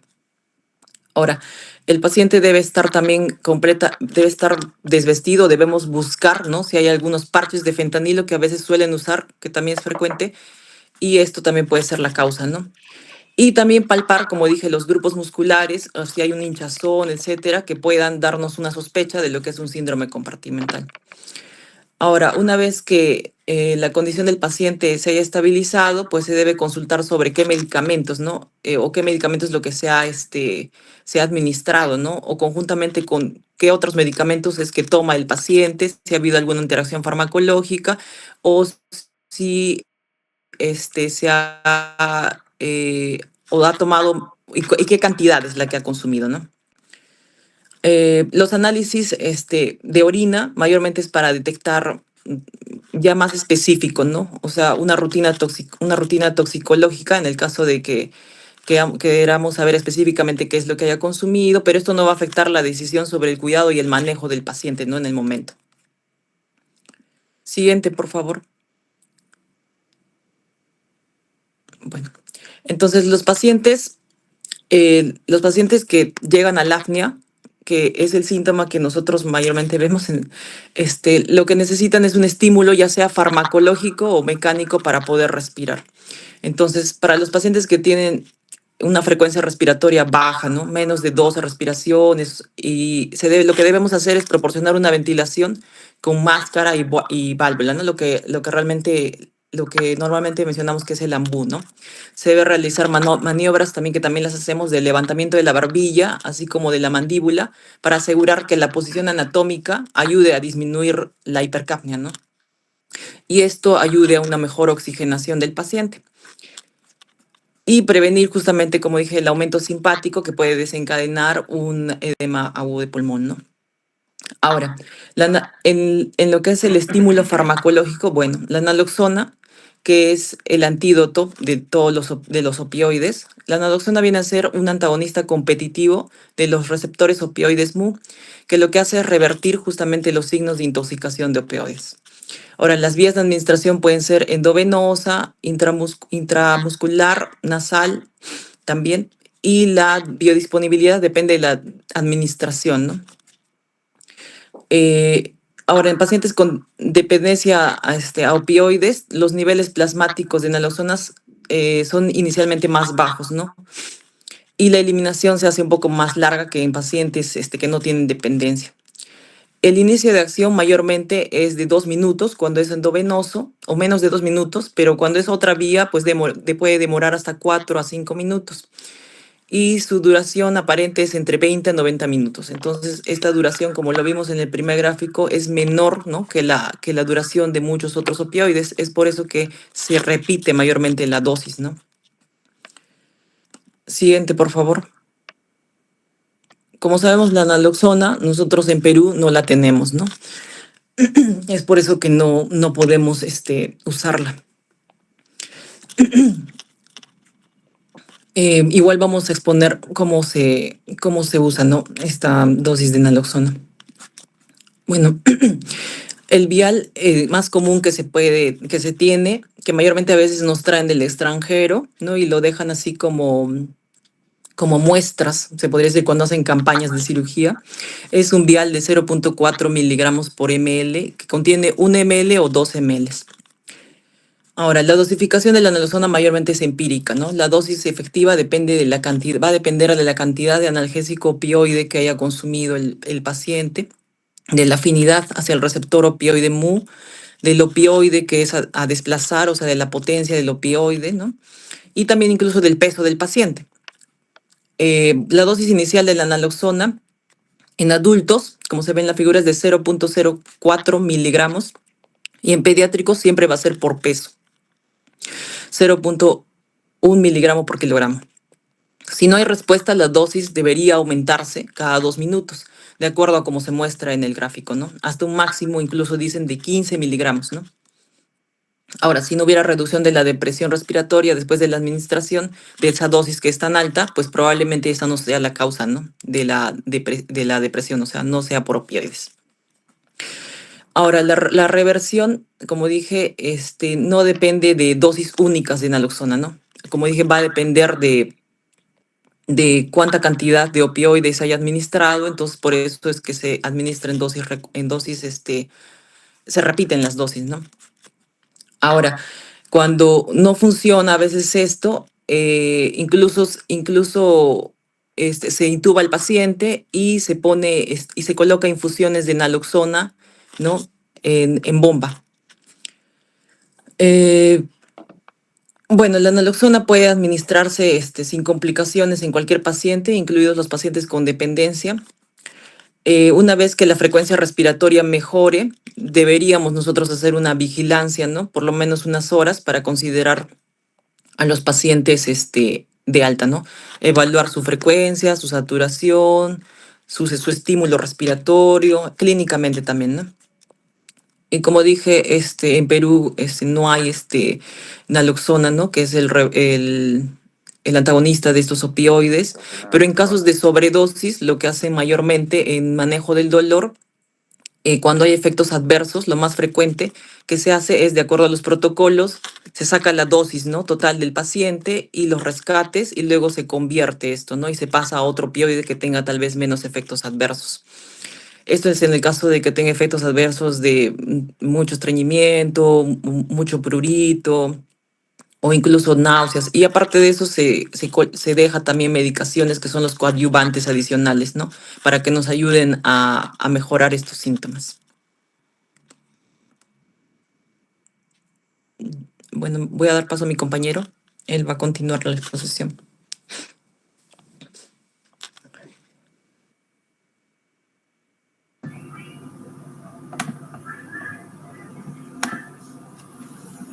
Buenas noches, doctor. Continuando con la exposición, tenemos lo que son el árbol de decisiones para el manejo de la sobredosis de analgésicos opioides en adultos. Entonces, esto va a ser una alternativa para la administración de la naloxona, porque la alternativa a ello es una intubación endotraqueal, ¿no?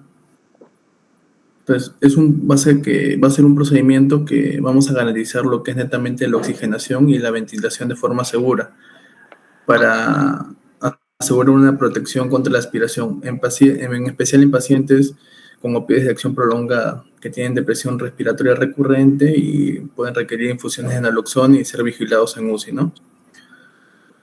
Una vez que la condición del paciente es estable, el médico en sí tiene que buscar lo que son parches de fentanilo en el paciente, porque los parches de fentanilo se han asociado a una toxicidad tardía después de un examen físico superficial. Entonces se debe examinar lo que son las axilas, el perineo, el escroto, la orofaringe en particular, y se debe quitar cualquier parche y descontaminar la zona, ¿no? Lo que dicen es que se debe descontaminar no solo con agua y agua fría y jabón, ¿no? Entonces, la hipoxemia persistente después de la administración de naloxona va a ser significativa en la presencia de edema pulmonar por presión negativa. Entonces, los casos leves se van a resolver con atención de apoyo, pero los pacientes con hipoxemia grave a menudo se benefician con la intubación orotraqueal a ventilación con presión positiva.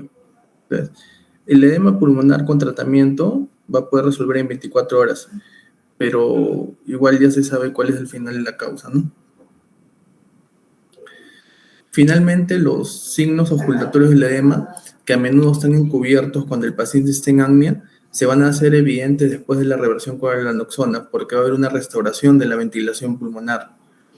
Ahora, la radiomiólisis, que es definida como una concentración de creatinquinasa, va a estar 5 veces sobre su valor normal. Entonces, esto tiene que tratarse con reanimación con líquidos para evitar la precipitación de mioglobina, sobre todo en los túbulos renales, ¿no? Ahora, los pacientes con síndrome compartimental deben recibir sí o sí una consulta quirúrgica de emergencia para una posible fasciotomía. Los pacientes que están con hipotermia pueden requerir un recalentamiento inmediato. Las concentraciones elevadas de aminotransferasa, la presencia de paracetamol en la sangre o ambos pueden indicar necesidad de tratamiento con N-acetilcisteína, porque recordemos que estos pacientes, la mayoría no tan solo consume opioides, sino va sumado con otro tratamiento. Finalmente, la determinación de la causa de la sobredosis identificará a los pacientes que requieren derivación a un tratamiento psiquiátrico o farmacológico.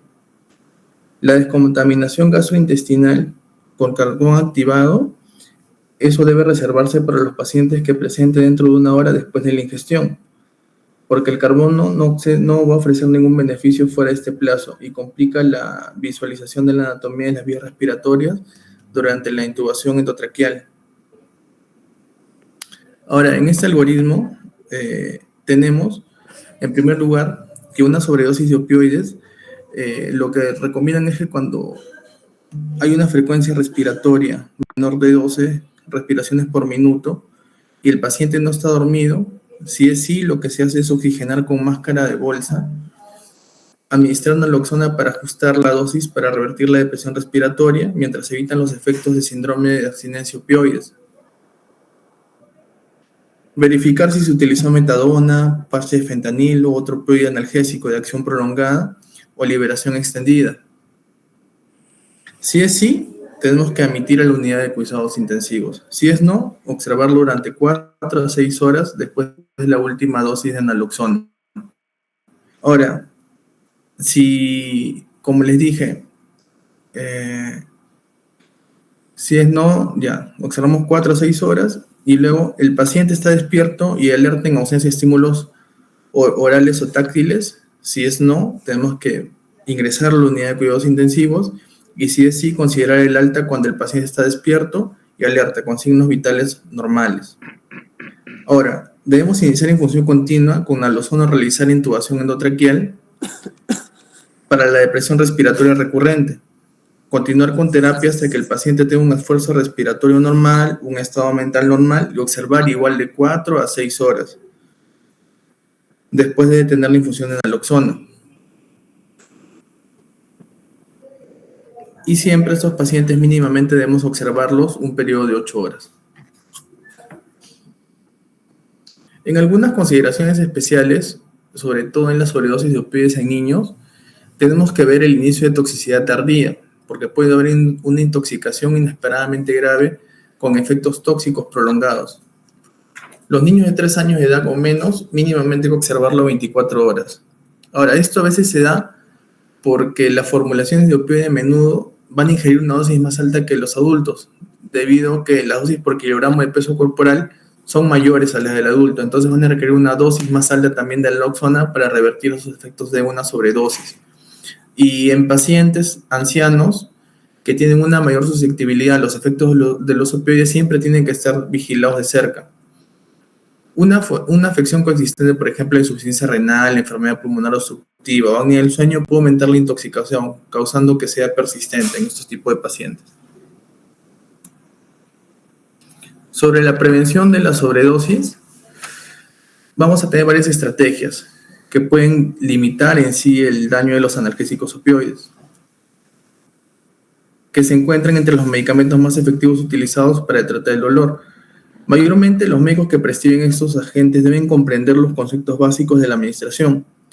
Seguro de opioides, tienen que evaluar netamente la enfermedad mental en los posibles receptores de los opioides, realizar pruebas de comportamiento, examen de orina para detectar el uso problemático de opioides y utilizar lo que se hace en otros países, programas electrónicos para un monitoreo de medicamentos recetados. ¿Eso para qué va a ayudar? Para identificar a los pacientes que puedan estar recibiendo opiáceos de forma inadecuada de varios prescriptores. Y además, lo que son los fabricantes de analgésicos opioides deben ser asiduamente honestos en la comercialización de estos productos, financiar el desarrollo independiente de la información objetiva de la prescripción y ayudar a prevenir la exposición de los opioides, sobre todo en los niños, mediante la distribución de dispositivos de seguridad infantil, ya sea por materiales educativos para prescriptores, pacientes y familia. Finalmente, los pacientes tienen que entender netamente de que los analgésicos opioides no van a ser efectivos para tratar todas las afecciones dolorosas. Y esto puede generar un uso a largo plazo y además pueden ser muy letales cuando se usan de manera inadecuada.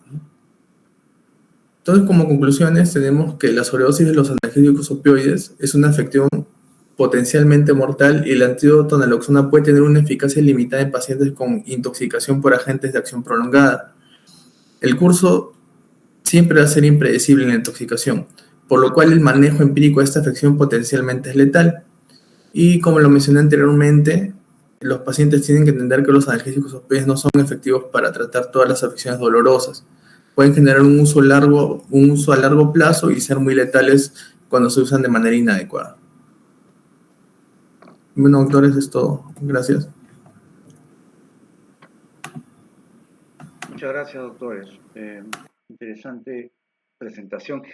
Básicamente, están hablando acá de pacientes postoperatorios, principalmente, ¿no? Me da la impresión. O no únicamente. Sí, Doc, en gran parte, y también en pacientes de manejo del dolor en piso, ¿no? O sea, a esos pacientes.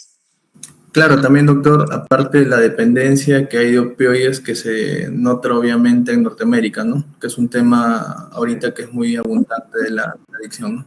Así En es. consultorio también hay bastantes pacientes que vienen para eso. Sí, sí, es cada vez más frecuente el tema de la dependencia.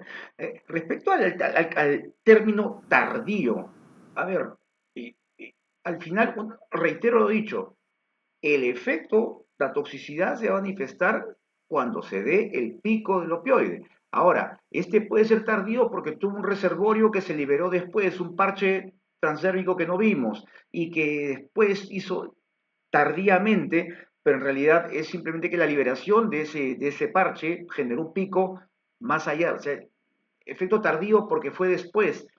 Ya, bueno, si la nomenclatura es esa, ok, en todo caso es un efecto tardío porque había un reservorio de opioides, sea un besoar, sea un parche que no vimos, que liberó luego de nuestra evaluación, luego de nuestro tratamiento, le generó un pico nuevamente de opioides y a eso se le llama tardío, pues ok, vale el término, pero como les digo, al final la toxicidad, la clínica de toxicidad va a estar asociada al pico de opioide que se dé.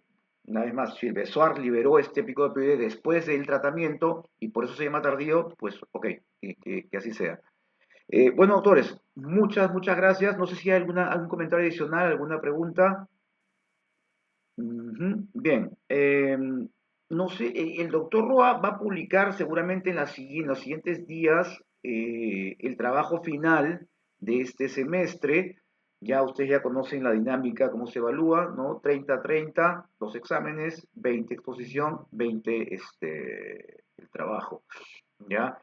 Y algunos, he visto las notas, doctores, a algunos les va a venir muy bien ese 20% del trabajo, así que hay que esmerarse.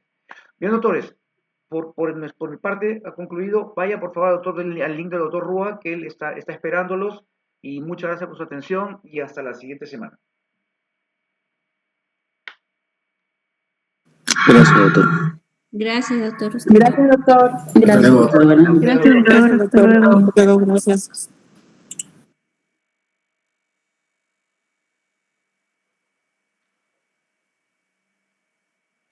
Gracias, doctor. A ustedes, hasta luego.